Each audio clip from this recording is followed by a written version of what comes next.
Hello बच्चों, क्या हाल चाल। आज हम लोग काइनेमेटिक्स चैप्टर का पढ़ने वाले हैं, लेक्चर नंबर 3। ओके, तो चलिए स्टार्ट करते हैं। आज का अपना पहला टॉपिक है एक्सेलरेशन। आज का अपना पहला टॉपिक है बेटा एक्सेलरेशन। क्या आप एक्सेलरेशन की डेफिनेशन जानते हो? आप क्लास 9 से ही पढ़ते आ रहे होगे। The rate of change of velocity is known as acceleration. Okay, तो चलिए आइए लिखते हैं डेफिनेशन। द रेट ऑफ चेंज ऑफ वेलोसिटी is called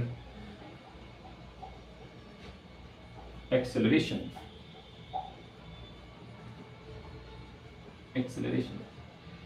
बोलोगे सर ये डिफिनेशन तो मैं क्लास 9 से ही पढ़ते आ रहा हूँ। ठीक है, तो वही डिफिनेशन है।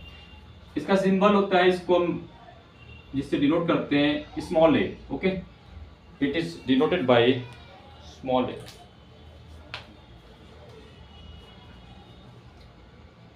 इट इज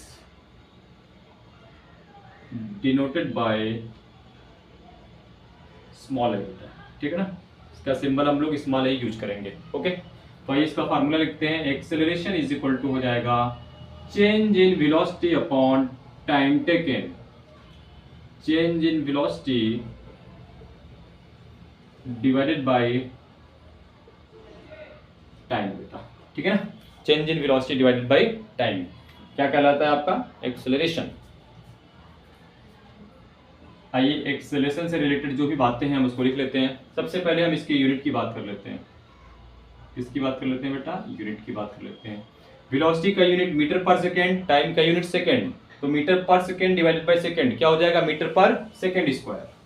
क्या हो जाएगा बेटा? मीटर पर सेकेंड स्क्वायर। ओके, आइए इसके डायमेंशनल फार्मूला की बात करते हैं। क्या हमने डायमेंशन चैप्टर में एक्सेलरेशन का डायमेंशन निकाल रखा है? बिल्कुल। देखो ये मीटर है, इसका क्या होगा? एल। सेकेंड का स्क्वायर टी के पावर 2। टी के पावर 2 ऊपर जाएगा तो क्या हो जाएगा? एल टी के पावर -2 बेटा। क्या हो जाएगा? एल टी के पावर -2। ये सब इजी है, इसलिए मैं इसको सॉल्व नहीं कर रहा हूँ। ठीक है, बाकी जो डिफिकल्ट वाले होंगे मैं उसको सॉल्व कर दूंगा कि डायमेंशन फार्मूला कैसे निकालते हैं। हर एक का डिस्कस करेंगे, हर एक फिजिकल क्वांटिटी का। ओके, लिख लो बेटा, इसका डायमेंशन यूनिट हो गया। ये एक वेक्टर क्वांटिटी है। ये कैसी क्वांटिटी बेटा? वेक्टर क्वांटिटी है। वेक्टर क्वांटिटी है और इसकी डायरेक्शन किधर होगी?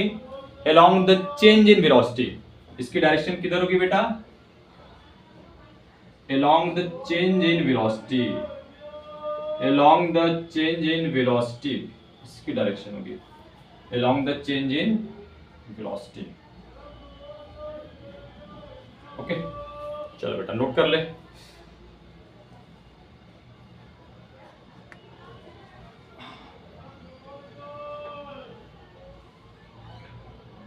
ठीक है, नोट कर लो बेटा। चलो आगे चलें। अब हम लोग बात करेंगे टाइप्स ऑफ एक्सेलरेशन की। किसकी बात करेंगे बेटा? टाइप्स ऑफ एक्सेलरेशन की। Types of acceleration. Types of acceleration.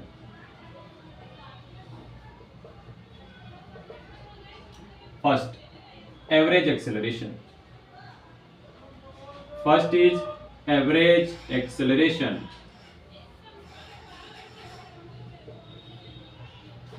ठीक है,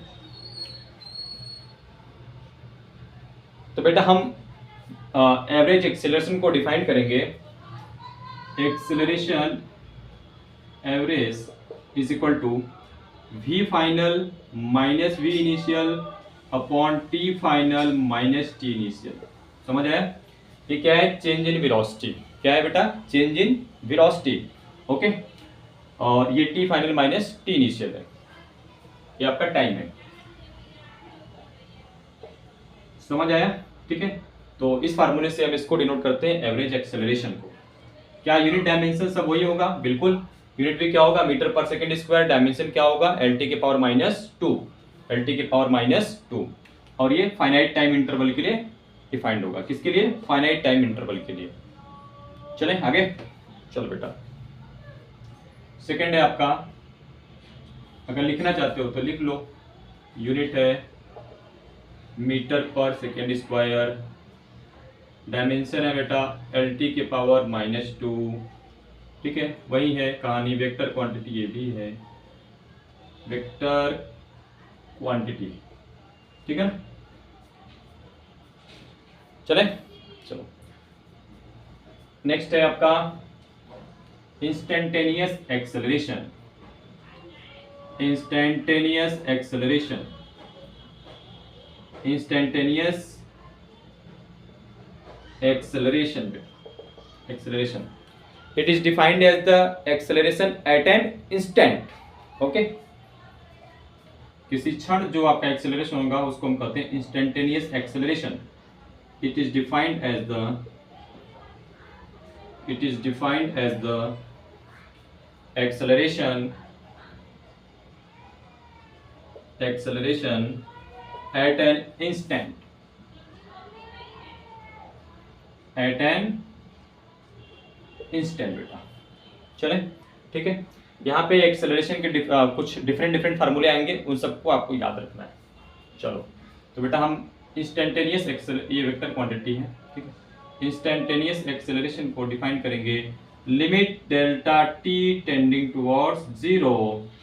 क्या बोला मैंने बेटा आपको? Limit delta T tending towards zero, और आपका delta V vector divided by delta T, okay.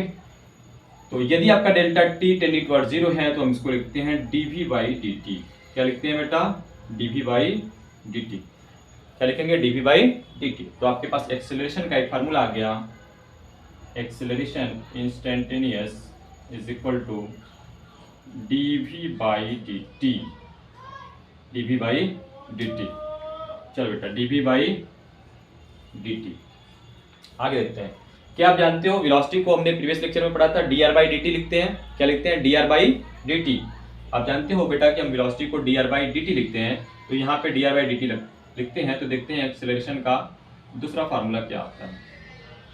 तो लिखेंगे d बाई dt ब्रैकेट में dr बाई dt।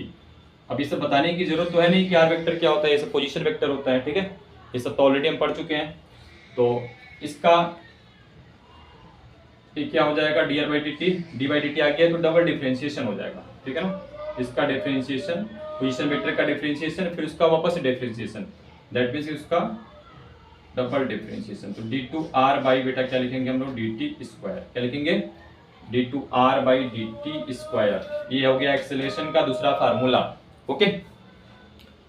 नेक्स्ट देख बेटा, एक्सेलरेशन इज इक्वल टू, हमने लिखा डीवी बाई dt, ओके। अभी पढ़ा dv बाई dt, हम dx से न्यूमरेटर डिनोमिनेटर में मल्टीप्लाई कर देते हैं dx से, ओके। अब हम क्या करते हैं कि dv बाई dx को एक साथ कर लेते हैं और dx बाई dt को एक साथ कर लेते हैं बेटा, ओके। तो आपका एक्सेलरेशन आ जाएगा, देखो dv बाई dx को तो dv बाई dx लिखेंगे। क्या dx बाई dt वेलोसिटी होगा? बोलोगे सर हाँ वेलोसिटी होगा, ठीक है। ये भी आपका जो है चाहे डिस्प्लेसमेंट कह लो, ठीक है, चाहे डिस्टेंस कह लो, dx बाई dt है, तो ये क्या डिनोट करेगा? वेलोसिटी। तो इसलिए हमारे पास एक्सेलरेशन का फार्मूला आ गया v dv बाई dx। क्या आ गया बेटा? v dv by dx, v dv by dx। ये तीन फार्मूले बहुत इंपॉर्टेंट है बेटा, आप इसको याद रखना। Acceleration is equal to v dv by dx, okay. चलो बेटा नोट कर लो, फिर आगे चलते हैं। थोड़ी सी इसके बारे में बता देता हूं। जब आपका देखो वेलोसिटी गिवन हो, ठीक है, और एक्सेलरेशन पूछे तो हम क्या यूज करेंगे? dv by dt। अगर पोजीशन वेक्टर गिवन हो, आपसे एक्सेलरेशन पूछे तो हम उसका डबल डिफरेंशिएशन कर देंगे d two r by dt square, okay. और यदि आपकी वेलोसिटी गिवन हो as a function of x, velocity given हो as a function of x, तब हम थर्ड वाला फार्मूला यूज करेंगे a is equal to v dv by dx, a is equal to v dv by dx। समझ आ गया? चलो बेटा note कर ले।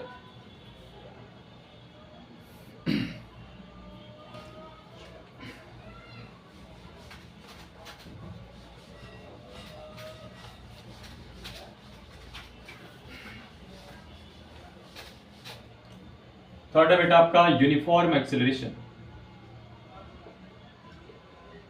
थर्ड है बेटा आपका यूनिफॉर्म एक्सेलरेशन। चलो आइए समझते हैं यूनिफॉर्म एक्सेलरेशन क्या होता है। यदि कोई ऑब्जेक्ट यूनिफॉर्म एक्सेलरेशन में है, दैट मीन्स कि वहां पे एक्सेलरेशन का मैग्नीट्यूड और डायरेक्शन क्या होगा, सेम होगा, ठीक है ना, कांस्टेंट होगा। एक्सेलरेशन का मैग्नीट्यूड और डायरेक्शन क्या होगा बेटा, कांस्टेंट होगा during the particle motion. Okay, तो आइए इसका डेफिनेशन लिखते हैं बेटा। A body is said to have in uniform acceleration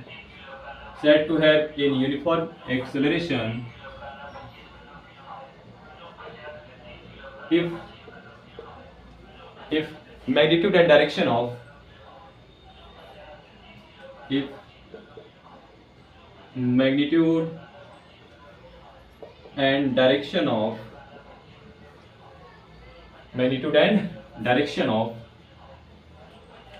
acceleration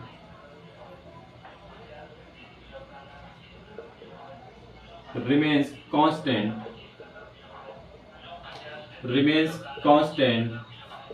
during particle motion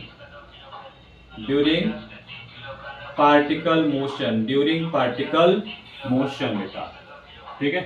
ये आपका होता है यूनिफॉर्म एक्सेलरेशन। ओके, आपकी मैग्नीट्यूड और डायरेक्शन जो एक्सेलरेशन का होगा वो कांस्टेंट होगा।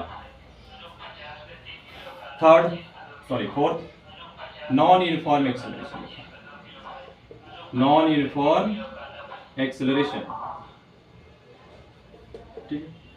नॉन यूनिफॉर्म एक्सेलरेशन में बेटा आपका यदि एक्सेलरेशन का मैग्नीट्यूड भी चेंज हो जाए या डायरेक्शन चेंज हो जाए या दोनों चेंज हो जाए, तब वहां पे कौन सा एक्सेलरेशन होगा, नॉन यूनिफॉर्म एक्सेलरेशन। तो आइए इसको डिफाइन कर लेते हैं। A body is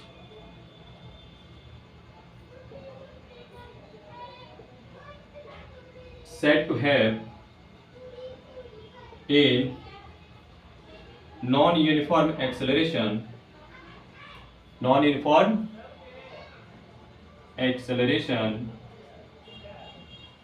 if either magnitude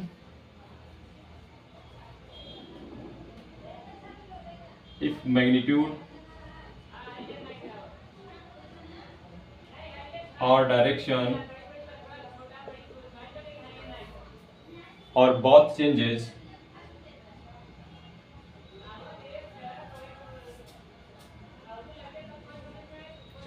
during particle motion। ठीक है,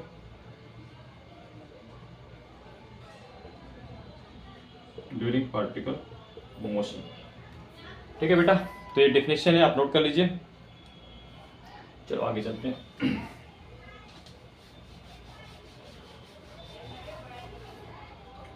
लास्ट टाइप ऑफ एक्सेलरेशन में रिटार्डेशन। क्या नाम है बेटा, रिटार्डेशन, या इसका दूसरा नाम क्या है बेटा, डिसेलरेशन। क्या नाम है बेटा, डिसेलरेशन, या इसको हम लोग कहते हैं निगेटिव एक्सेलरेशन। तो बेटा 3 नाम बता रहा हूं आपको, ठीक है। निगेटिव एक्सेलरेशन कह लो, चाहे रिटार्डेशन कह लो, चाहे डिसेलरेशन कह लो। नेगेटिव एक्सेलरेशन, ठीक है। आइए इसको समझते हैं, नेगेटिव एक्सेलरेशन कब होता है। If acceleration and velocity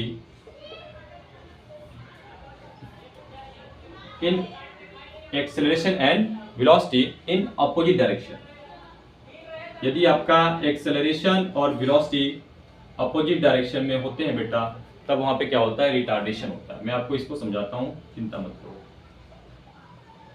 opposite direction में, ठीक है। मान ले कि आपका किसी पार्टिकल का मोशन ऐसे है, यहाँ पे इसकी इनिशियल वेलोसिटी है, यहाँ पे इसकी फाइनल वेलोसिटी है v फाइनल, यहाँ पे इनिशियल टाइम है t इनिशियल, यहाँ पे टाइम है बेटा t फाइनल। ओके, तो हम एक्सेलरेशन को डिफाइन करते हैं v final minus v initial divided by T final minus t initial, यही तो एक्सेलरेशन होता है। लेकिन if acceleration and velocity in opposite direction, okay, मान लीजिए कि आप कार से जा रहे हो, ठीक है, आपकी स्पीड है 60 किलोमीटर पर आवर और कुछ समय बाद आपको ब्रेक लगाना पड़ गया और आपने ब्रेक लगाया, आपके कार की स्पीड क्या हो गई, घट गई, मान लीजिए 40 किलोमीटर पर आवर हो गई। ओके, तो जब किसी पार्टिकल या ऑब्जेक्ट की वेलोसिटी कम होती है, डिक्रीज होती है, तब वहां पे क्या होता है, निगेटिव एक्सेलरेशन होता है। ओके, क्या होता है बेटा, वहां पे निगेटिव एक्सेलरेशन होता है। समझ आया बात? मान लीजिए कि देख, ये आपका है 60 से जा रहे हो तुम, ठीक है, 60 किलोमीटर पर आवर से जा रहे हो, ये किससे जा रहे हो, 40 किलोमीटर पर आवर से। ओके, तो v final minus v initial, 40 minus 60। Okay, तो आपका वहां पे क्या आएगा, निगेटिव एक्सेलरेशन आएगा। क्या आएगा, निगेटिव एक्सेलरेशन आया। तो ड्यूरिंग रिटार्डेशन आपकी वेलोसिटी डिक्रीज होती है, ठीक है, यहां पे लिख लो, velocity of particle decreases, velocity of particle decreases। Okay, चलो बेटा, आई होप समझ आ गया होगा आप लोगों को टाइप्स ऑफ एक्सेलरेशन। चलिए अब इससे रिलेटेड कुछ एग्जांपल करते हैं। ओके, नोट कर लीजिए।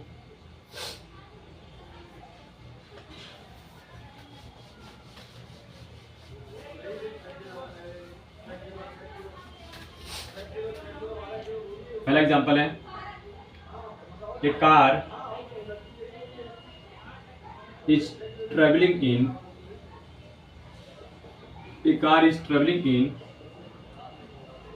east direction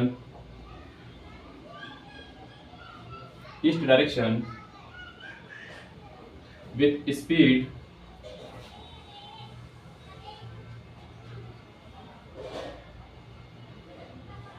36 kilometer per hour, with speed 36 kilometer per hour, takes a U-turn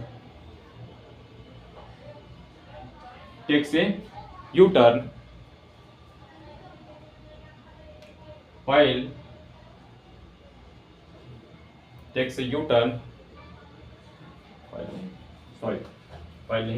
without changing its speed, if turning took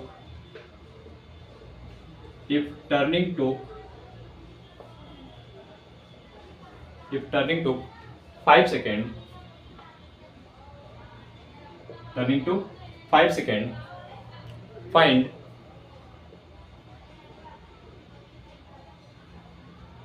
average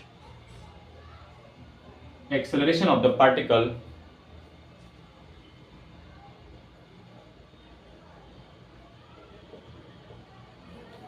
while turning। ठीक है, जब वो टर्न देता है। ठीक है बेटा, ये आपका क्वेश्चन। चलिए आइए इसको सॉल्व करते हैं। सबसे पहले हम फिगर से इसको समझेंगे, क्वेश्चन में क्या गिवन है, कैसे करना है, देखते हैं। A car is travelling in east direction, सबसे पहले आप जानते हो इधर ईस्ट की डायरेक्शन होती है और with A speed 36 kilometre per our. चलो मान ले कि कोई कार है, इस तरफ जा रहा है, वो 36 किलोमीटर पर आवर से जा रहा है, 36 किलोमीटर पर आवर से जा रहा है। फिर आगे क्या लिखा है, takes a U turn without changing its speed, मतलब स्पीड में चेंज नहीं होता है, उसने यू टर्न मारा, ठीक है ना, उसने यू टर्न मारा, लेकिन उसकी स्पीड क्या हो रही है, चेंज नहीं हो रही है, सिर्फ क्या चेंज हो रही है, डायरेक्शन चेंज हो रही है। बेटा यू टर्न मारेगा तो डायरेक्शन चेंज हो जाएगी, किधर जाएगा, वेस्ट की डायरेक्शन में जाएगा। और ये दे रखा है कि यदि टर्निंग जो है 5 सेकंड का समय लेता है, कितने समय का कितना समय लेता है बेटा टर्निंग इसका, ये जो टर्निंग है कितना समय लेता है, 5 सेकंड का समय लेता है। यदि ये टर्निंग 5 सेकंड का समय लेता है तो आपसे पूछा एवरेज एक्सेलरेशन। सबसे पहले देखो बेटा, जो आपकी स्पीड गिवन है वो किलोमीटर पर आवर में है, टाइम सेकंड में है, तो सबसे पहला काम क्या होना चाहिए कि हम स्पीड को मीटर पर सेकंड में चेंज कर लें। और मीटर पर सेकंड में चेंज करने के लिए मैंने आपको बता रखा है, यदि किलोमीटर पर आवर को मीटर पर सेकंड में चेंज करना है बेटा तो किससे मल्टीप्लाई कर दोगे, 5/18 से मल्टीप्लाई कर दोगे, ठीक है ना, 5/18 से। इसको सॉल्व कर ले बेटा, आ जाएगा आपका 10 मीटर पर सेकंड। कितना आ जाएगा, 10 मीटर पर सेकंड, 10 मीटर पर सेकंड। तो सबसे पहले हम लिखते हैं इनिशियल वेलोसिटी कितनी है। इनिशियल वेलोसिटी देखो बेटा, ईस्ट की डायरेक्शन में जा रहा है, इस तरफ जा रहा है, इस तरफ क्या होता है अपना पॉजिटिव एक्स एक्सिस होता है। तो स्पीड कितना हो गया, ये 10 मीटर पर सेकेंड, 10 मीटर पर सेकेंड, 10 लिख दिया। लेकिन हमें डायरेक्शन भी शो करना पड़ेगा, तो आप जानते हो कि पॉजिटिव एक्स एक्सिस के अलॉन्ग यूनिट वेक्टर क्या होता है, आई कैप। तो हमें यहाँ पे क्या लगाना पड़ेगा बेटा, आई कैप, 10 आई कैप, ठीक है, समझ आया। चलो फाइनल वेलोसिटी कितनी है बेटा, इसको लिखते हैं। फाइनल वेलोसिटी का मैग्नीट्यूड तो 10 ही होगा, ठीक है, 10 मीटर पर सेकेंड हमने चेंज कर लिया है, ठीक है। इसका भी मैग्नीट्यूड कितना होगा, 10 मीटर पर सेकेंड। लेकिन डायरेक्शन जो है वेस्ट की तरफ है, तो नेगेटिव एक्स एक्सिस में यूनिट वेक्टर क्या होता है, माइनस आई कैप। तो अपना ये आ जाएगा -10 आई कैप बेटा। इतनी बात समझ आई। चलो अब लगा फार्मूला एवरेज एक्सेलरेशन का। बोलो कि सर आपने बता रखा है v final minus v initial divided bye t final minus t initial, v final minus v initial divided bye t final minus t initial. तो आप बोलो कि सर v फाइनल है आपका -10 आई कैप, v इनिशियल कितना है 10 आई कैप, तो ये हो गया -10 आई कैप, t फाइनल, ठीक है।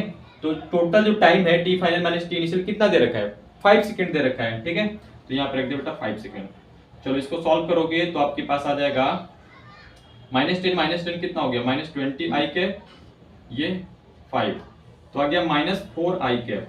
-4 आई कैप का मतलब क्या हुआ बेटा, ये तो आंसर है, हो गया -4 आई कैप। 4 मीटर पर सेकेंड स्क्वायर उसका मैग्नीट्यूड होगा, और डायरेक्शन किधर होगा, माइनस आई कैप। माइनस आई कैप किधर, वेस्ट की डायरेक्शन में, समझ आया, ठीक है। तो आप आंसर लिखोगे 4 मीटर पर second square towards waste, towards waste, ठीक है, ये आपका आंसर बेटा, समझ आया ना। चल नोट कर ले, फिर अगले एग्जांपल की तरफ चलते हैं।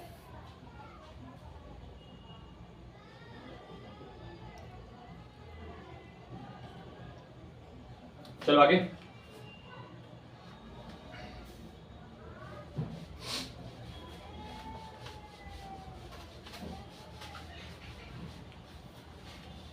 अगला क्वेश्चन बेटा, a bike traveling towards west, traveling towards west with speed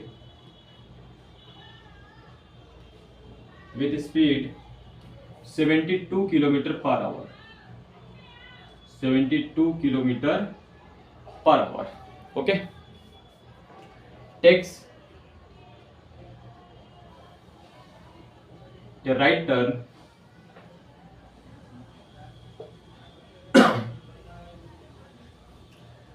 and speed changes to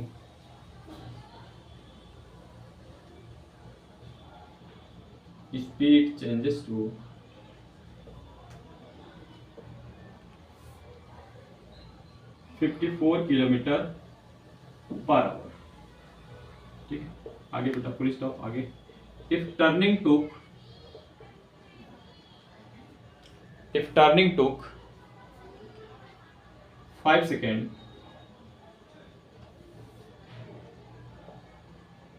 then find average acceleration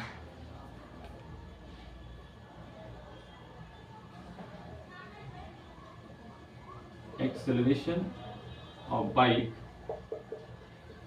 during this turn, ठीक है।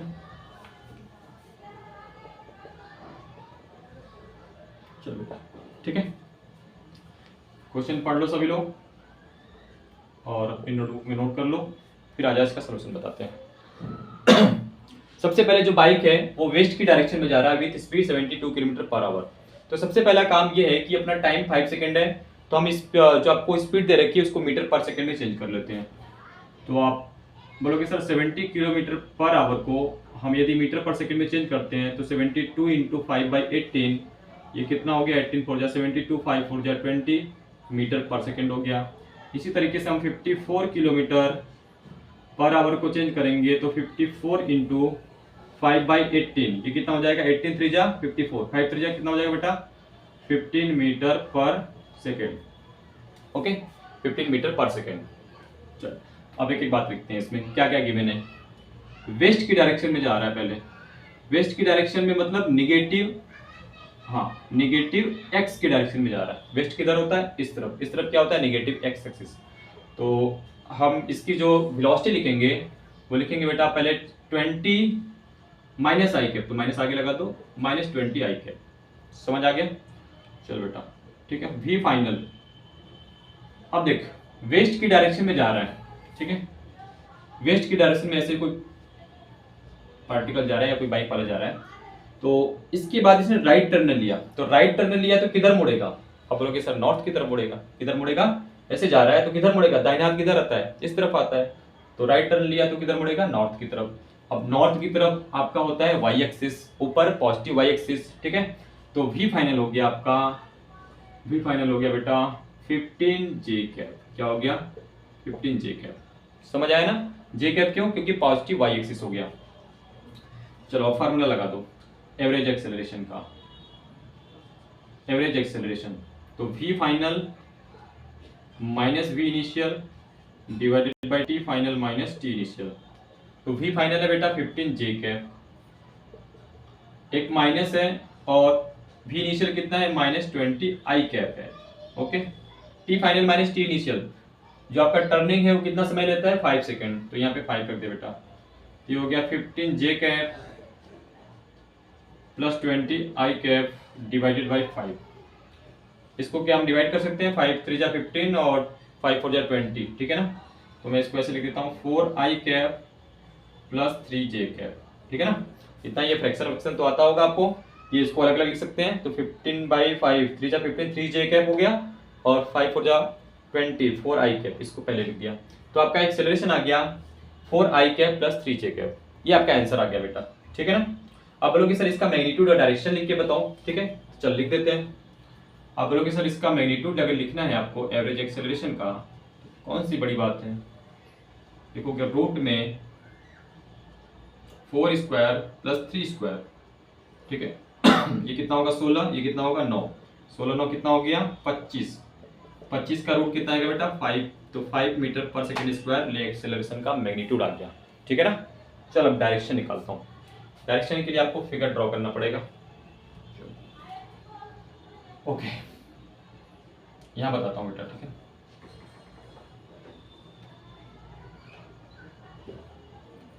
देखना ध्यान से।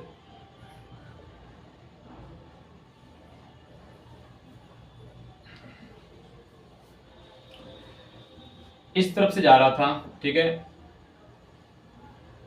y की डायरेक्शन में, सॉरी नेगेटिव x में कितना 20 मीटर पर सेकेंड से। कितने से जा रहा है बेटा 20 मीटर पर सेकेंड से। सॉरी हमें एक्सेलरेशन की डायरेक्शन बताना है ना। तो ये 4 आई कैप है, तो 4 आई कैप है, दैट मीन्स कि प्लस में है। आई कैप है मतलब पॉजिटिव एक्स एक्सिस के अलॉन्ग है। एक्सेलरेशन 4 मीटर पर सेकेंड स्क्वायर, तो इस तरफ बेटा हो गया एक्सेलरेशन 4। जे कैप है प्लस जे कैप है, तो इस तरफ एक्सेलरेशन हो गया 3। कितना हो गया 3। अब बोलोगे सर ये 4 है ये 3 है, तो इसका रिजल्टेंट निकालना बहुत आसान है, ठीक है। ये इसका हो जाएगा रिजल्टेंट, ये इसका क्या हो जाएगा रिजल्टेंट, और रिजल्टेंट कितना आ जाएगा बेटा 5 आ जाएगा। कितना आ जाएगा 5 आ जाएगा। अब हमें एंगल पता करना है, ठीक है। ये 3 है तो ये भी 3 होगा। अब मान लो कि ये एंगल है आपका थीटा। ये क्या है बेटा एंगल थीटा। कितना एंगल है थीटा। ओके, तो ये ट्रायंगल तो काफी फेमस ट्रायंगल है 3 4 5। तो 3 के सामने कितना एंगल बनता है बेटा 37 डिग्री। कितना डिग्री बनता है 37 डिग्री।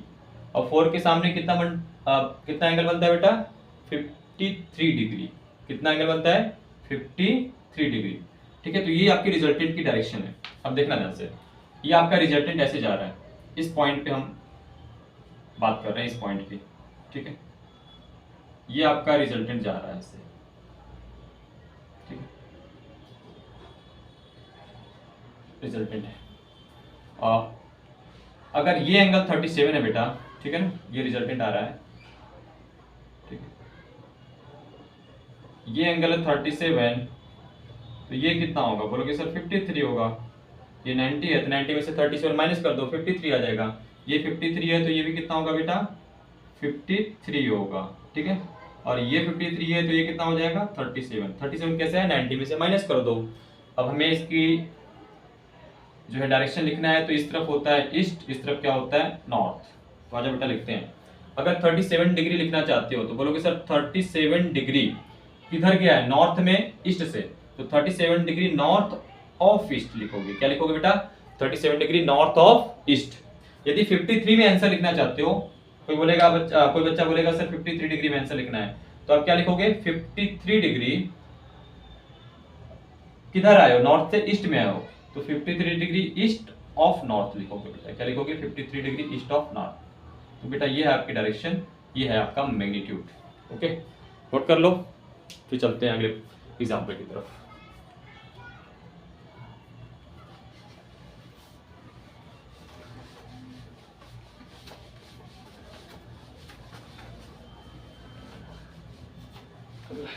अगला एग्जाम्पल है,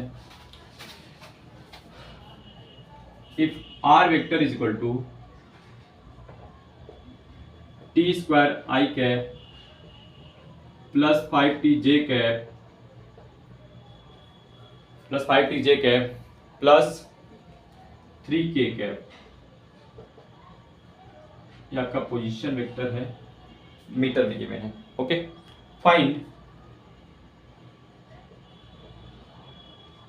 first velocity at t is equal to 5 second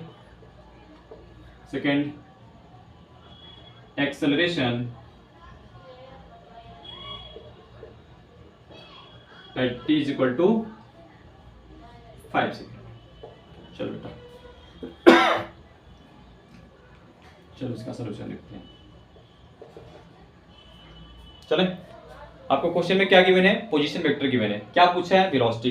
तो क्या फार्मूला लगाओगे बेटा, सबसे पहला फार्मूला क्या लगाओगे, v इज इक्वल टू क्या लगाओगे, dr by dt, v is equal to dr by dt लगा दोगे, तो ये क्या निकल जाएगा आपका, क्या निकल जाएगा, वेलोसिटी निकल जाएगा, ठीक है ना, क्या निकल जाएगा, वेलोसिटी। ओके, चलो, और यदि एक्सेलरेशन फाइंड करना है तो बोलोगे sir acceleration is equal to होता है dv बाई dt, क्या होता है, dv बाई dt या d2r by dt square, d2r by dt square. या तो जो वेलोसिटी आएगा उसको डिफरेंशिएट कर दो, या पोजीशन वेक्टर को 2 बार डिफरेंशिएट कर दो, तो आपका क्या आ जाएगा, एक्सेलरेशन आ जाएगा। तो ये तो बहुत ही आसान क्वेश्चन है, ठीक है। तो फर्स्ट हम यूज करते हैं v is equal to dr vector by dt, ठीक है बेटा। तो पोजीशन वेक्टर आपको गिवन है कितना, T square i cap plus 5t J cap plus 3k cap. चलो बेटा, टी स्क्वायर का डिफरेंशिएशन क्या होगा, 2t आई कैप, 5 इंटू टी का क्या होता है 1, तो 5 जे कैप, ये 3k कांस्टेंट है जिसका 0 हो गया, ठीक है। तो आपके पास वेलोसिटी वेक्टर आ गया बेटा 2t आई कैप प्लस 5 जे कैप। कितने पे पूछा है, कितने सेकंड पे, t इक्वल टू 5 पे, तो t इक्वल टू 5 रख दो यहाँ पे रखोगे जैसे ही, तो बोलोगे सर t इक्वल टू 5 रखेंगे तो 5 टू जा क्या हो जाएगा 10, रख देता हूँ मैं, प्लस 5 जे कैप।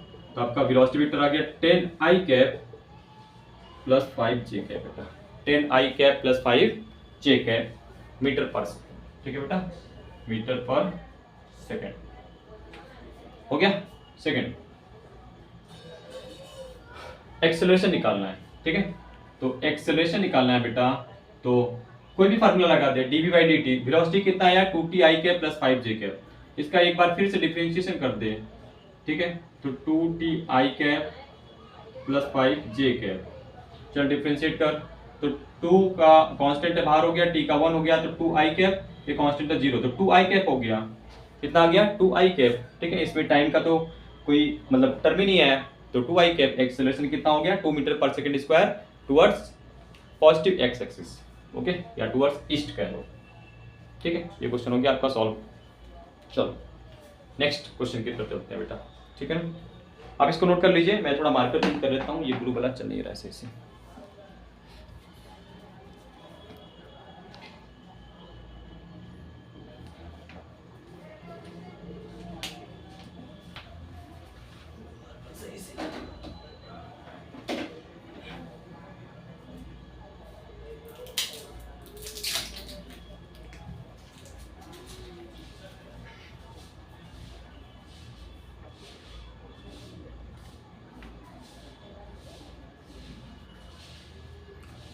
हो गया बेटा, चलो आगे चलते हैं।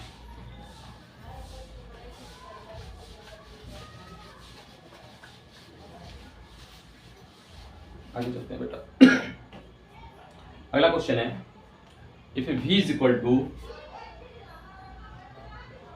इक्वल टू रूट में 10 प्लस 8x, सिर्फ इतना गिवन है।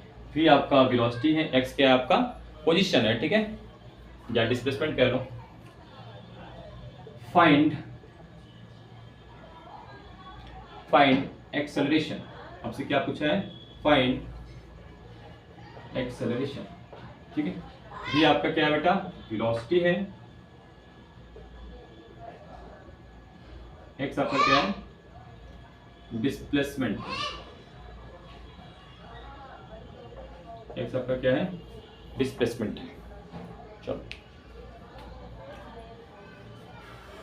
मैंने आपको बता रखा है बेटा कि यदि velocity as a function of x given हो, velocity as a function of x given हो, तो कौन सा फार्मूला यूज करते हैं, आप बोलोगे sir a is equal to, हम यूज करते हैं v dv by dx, a is equal to v dv by dx, ये यूज करेंगे। तो सबसे पहले जो आपको फंक्शन गिवन है उसको लिखते हैं, v is equal to root 10 plus 8x। अब देखो ये जो आपकी राइट हैंड साइड वाली वैल्यू है वो रूट में है, तो हमें इसको डिफरेंशिएट करने में थोड़ी सी प्रॉब्लम आएगी, तो हम क्या करते हैं, दोनों तरफ स्क्वायर कर लेते हैं। स्क्वायर करेंगे तो ये v स्क्वायर हो जाएगा और ये आपका क्या हो जाएगा 10 प्लस 8x। अब इसको डिफरेंशिएट करोगे तो 2v into dv by dx। बेटा ये तो डिफरेंशिएशन समझ गए कि नहीं समझ गए, इतना अगर नहीं आता है तो बहुत फिर प्रॉब्लम में रहोगे, ठीक है। एक छोटा छोटा डिफरेंशिएशन है, समझ जाओ। 2v के power n-1 into dv by dx, okay. 10 का कितना होगा 0, 8 का कांस्टेंट है 8, x का कितना हो जाएगा 1, तो आपके पास आ गया 2 into V dv by dx is equal to 8, okay. तो आपका v dv by dx is equal to आ गया 8/2। 8/2 मतलब कितना आ गया 4। क्या v dv बाई dx को हम एक्सेलरेशन लिखते हैं, आप बोलोगे सर एक्सेलरेशन हो गया आपका 4 मीटर पर सेकेंड स्क्वायर, ठीक है ना। एक्सेलरेशन कितना हो गया 4 मीटर पर सेकेंड स्क्वायर। तो जब भी आपको velocity as a function of x given हो तो आप एक्सेलरेशन फाइंड करने के लिए इसको क्या कर दोगे, ये फार्मूला यूज करोगे, a is equal to v into d by dx। चलो बेटा नोट कर लो। अब अगले टॉपिक की तरफ चलते हैं।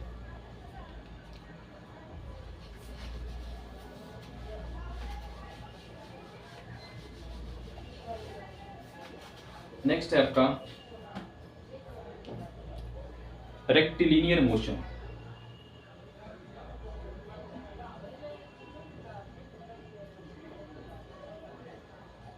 रेक्टिलिनियर मोशन, रेक्टिलिनियर मोशन का मतलब क्या है, स्ट्रेट लाइन मोशन या वन डायमेंशनल मोशन क्या है, ठीक है ना। तो आप लिख लो, इसका मतलब बेटा straight line motion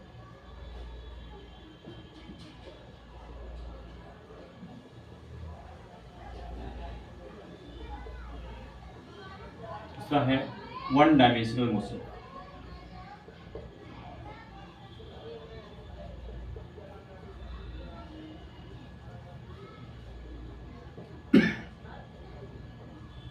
one dimensional motion बेटा, ठीक है ना, यह आपका होता है rectilinear motion. Next reading uniform motion. Uniform motion भी मैंने आपको बता रखा है पहले से ही, ठीक है। यूनिफॉर्म मोशन में आपकी वेलोसिटी क्या होती है, कांस्टेंट होती है, और आपका एक्सेलरेशन क्या हो जाएगा 0, ठीक है ना। During uniform motion particle travels with constant velocity, okay, constant velocity.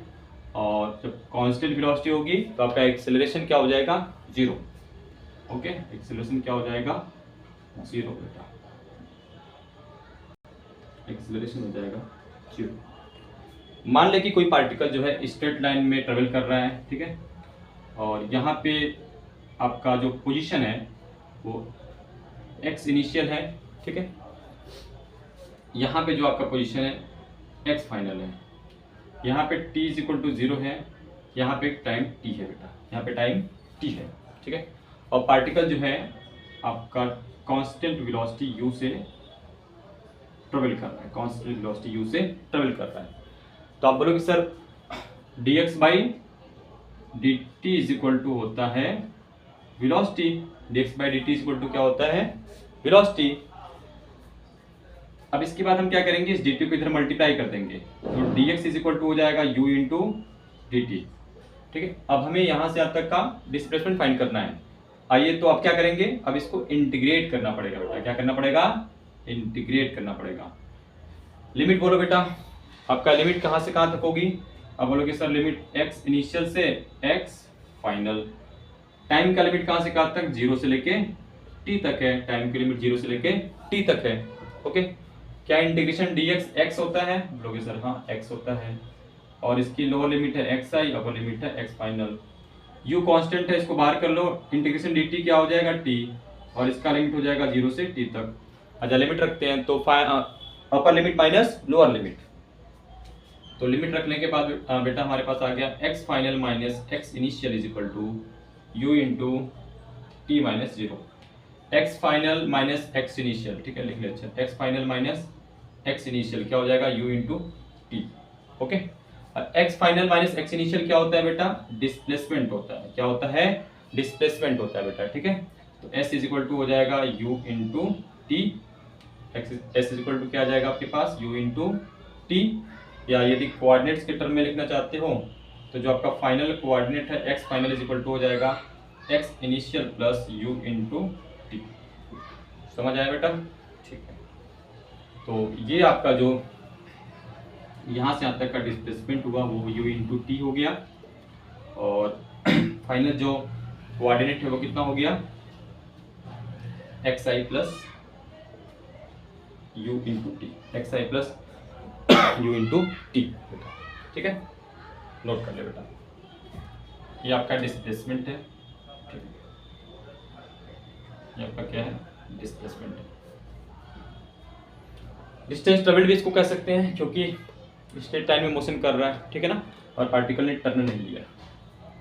चलो नोट कर लो ये कॉन्सेप्ट, फिर अभी इसके ग्राफ की बात करते हैं।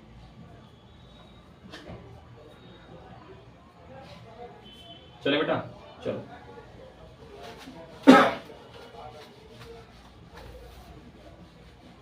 आ जाओ। अब यूनिफॉर्म मोशन का हम ग्राफ की बात कर लेते हैं, ठीक है।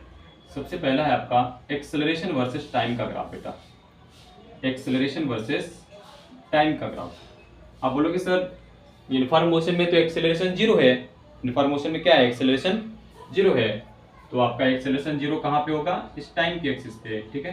तो ये एक्सेलरेशन कुछ इस लाइन पे आ जाएगा, ठीक है ना, ये हो गया एक्सेलरेशन वर्सेस टाइम का ग्राफ बेटा, समझ आया ना। इस पे आपका एक्सेलरेशन 0 होगा कुछ इस तरीके से। सेकंड है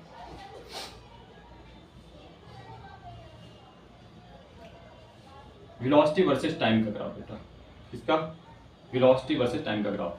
तो वेलोसिटी है कांस्टेंट, और कांस्टेंट वेलोसिटी क्या थी, u थी आपकी बेटा, ठीक है।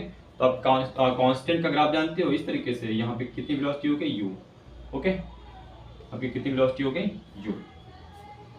चल बेटा नेक्स्ट ग्राफ की बात करते हैं।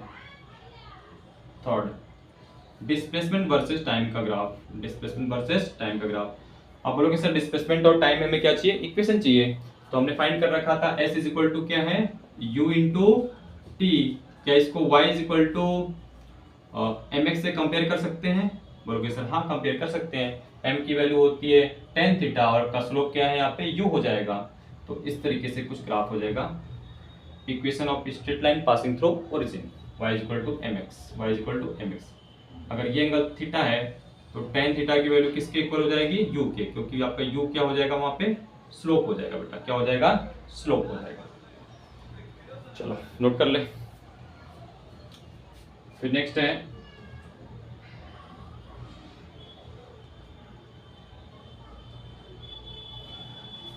पोजीशन और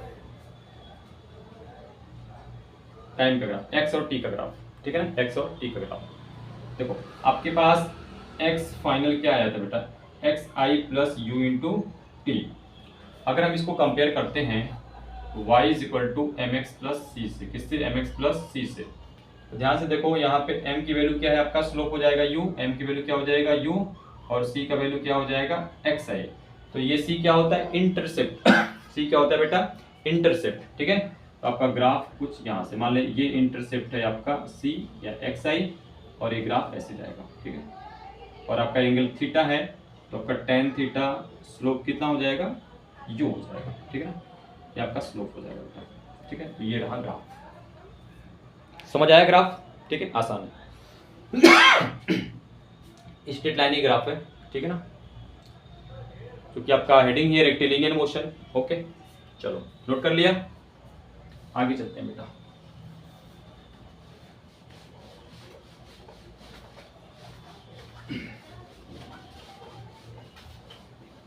बेटा मैं आपको कुछ इंपॉर्टेंट पॉइंट लिखाने वाला हूँ, ठीक है ना, नोट करो। Important point, important point. First है बेटा position time curve slope, position time curve slope gives velocity. क्या देता है बेटा, गिव्स वेलोसिटी। ओके, यदि आपके पास पोजीशन और टाइम का कर्व गिवन हो, यदि हमने उसका स्लोप फाइंड कर लिया तो आपको क्या देगा, वेलोसिटी देगा बेटा, क्या देगा, वेलोसिटी देगा। सेकंड लिखो बेटा important point, displacement time curve slope gives velocity. यदि डिस्प्लेसमेंट और टाइम का कर्व है तो वो भी क्या देगा बेटा, उसका स्लोप वेलोसिटी ही देगा, उसका स्लोप क्या देगा, वेलोसिटी देगा। Third point, velocity time curve slope gives acceleration. क्या देता है बेटा, एक्सेलरेशन। यदि आपको वेलोसिटी वर्सेस टाइम का ग्राफ दिया हो, आपने इसका स्लोप फाइंड कर लिया उस कर्व का, तो क्या देगा आपको, एक्सेलरेशन देगा। चलो बेटा fourth, distance time curve slope gives speed. यदि बेटा आपको डिस्टेंस और टाइम का कर्व दिया है, डिस्टेंस और टाइम का कर्व दिया है, तो उसका स्लोप तुम फाइंड करते हो तो क्या देगा आपको, स्पीड देगा। यहाँ पे डिस्प्लेसमेंट टाइम था तो उसका स्लोप क्या आया, वेलोसिटी। डिस्टेंस टाइम है, उसका स्लोप क्या आया, स्पीड, ठीक है ना। चलो बेटा नेक्स्ट इंपॉर्टेंट पॉइंट लिखो, फिफ्थ नंबर है ना, fifth, area under eighty curve. Eighty curve मतलब बेटा एक्सेलरेशन वर्सेस टाइम का curve. Area under eighty curve will provide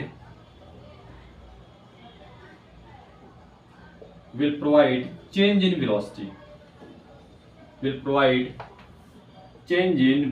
बेटा। अगर एक्सेलरेशन और टाइम का कर्व दिया है और आपने उसका एरिया फाइंड कर लिया तो आपको क्या मिलेगा, वहां से चेंज इन वेलोसिटी मिलेगा। चलो बेटा अगला लिखो, 6, एरिया अंडर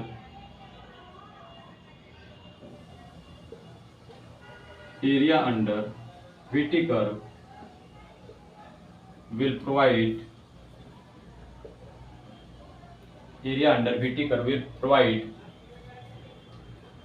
डिस्प्लेसमेंट। बेटा क्या देता है हमको, डिस्प्लेसमेंट। यदि वेलोसिटी टाइम का कर्व गिवन है, आपने उसका एरिया फाइंड कर लिया तो आपको क्या मिलेगा, वहां से डिस्प्लेसमेंट मिलेगा बेटा। Next and last, area under speed time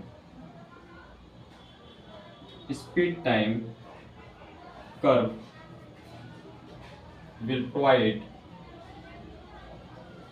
will provide distance बेटा, ठीक है। यदि आपको स्पीड और टाइम का कर्व गिवन है बेटा, आपने उसका एरिया फाइंड कर लिया तो आपको क्या मिलेगा, डिस्टेंस मिलेगा। तो ये सभी इंपॉर्टेंट पॉइंट है, आप इसको अच्छी तरह से याद कर लीजिए। आने वाले एग्जाम्पल्स न्यूमेरिकल्स में ये बहुत यूज आएगा बेटा, ठीक है ना। ये बहुत ही इंपॉर्टेंट टॉपिक है, ओके, नोट कर लीजिए। तो बेटा हम लोग आज का लेक्चर यहीं पे समाप्त करते हैं और मिलते हैं फिर नेक्स्ट वीडियो में नेक्स्ट टॉपिक के साथ। तब तक के लिए आप लोग पढ़ाई करते रहिए। चलिए बाय बाय।